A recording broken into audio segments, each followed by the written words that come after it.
We're going to start with one of the items that is a precursor to the looming free agency frenzy, the opening of the 2-week franchise tag window.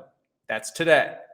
And as we all know by now, and if you don't, what are you doing here?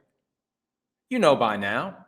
If you're an aficionado of the NFL to the extent that you pay attention to this podcast, you know that every year, every team has one franchise tag available to apply to someone who otherwise would be an unrestricted free agent after completing 4 years of NFL service.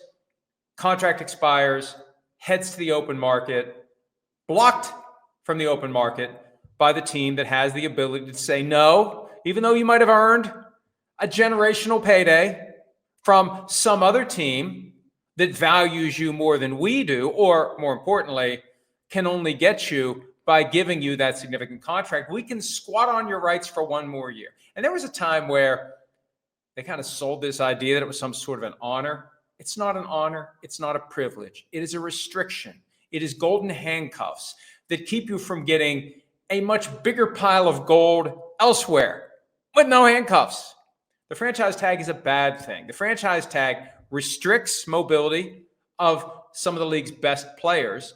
And what it also does, by holding down the top of the market because you don't have the best players partaking in that crush of big money that the dysfunctional teams throw at players just to get a win in the offseason press conference cycle, regardless of whether or not it helps the team win football games. By blocking the best of the best players, it keeps the market at each position from going as high as it could, thereby affecting all other players who play the position, because that market dictates what everyone else will make.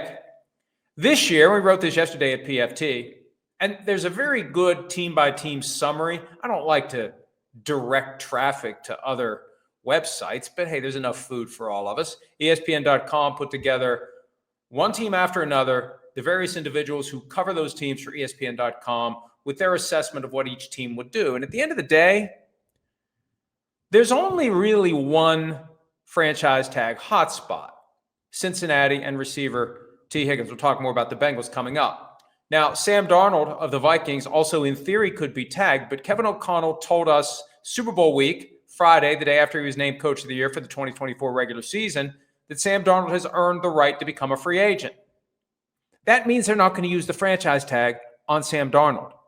That is a positive way of saying we choose not to restrict the movement of this individual artificially with the application of the franchise tag, because we don't want to pay him $40 million for 1 more year. That's the real takeaway. If they thought it was in their best business interest to apply the franchise tag to Sam Darnold, they would.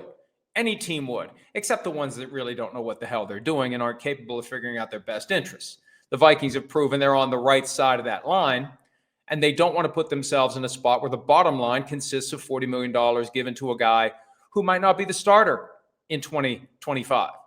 They seem to be ready to pivot to 2024 rookie J.J. McCarthy. So I think that at the end of the day, Higgins is the only one. And we've argued in the past, if it even happens with Higgins, again, more on that coming up. We've argued in the past that the 2-week window is pointless because the NFL, as you might have heard, is a deadline-driven league. All that matters is the last day to apply it. It could just be 1 day to apply it. But there is one benefit. Even though most teams will wait until closer to the deadline, some teams will apply the tag early because what's next week? The scouting combine. What's the scouting combine? Tampering Central. And what better way to tell all other teams to not bother to pre-negotiate a contract or strongly express interest in a player when talking to that player's agent in Indianapolis if the franchise tag is applied? It takes him off the table. It takes him out of play. And some teams, given the hectic nature of the scouting combine, they just like to apply the tag, so there's no chance they'll forget to do it the Tuesday after the combine. I think the workouts last until Monday. You don't want to put yourself in a deadline. You don't want to put yourself in a pinch. You don't want to just forget to apply the tag. Not that that would presumably happen, but we've seen some crazy things in the NFL as it relates to transactions. Remember the Elvis Dumervil fax machine snafu?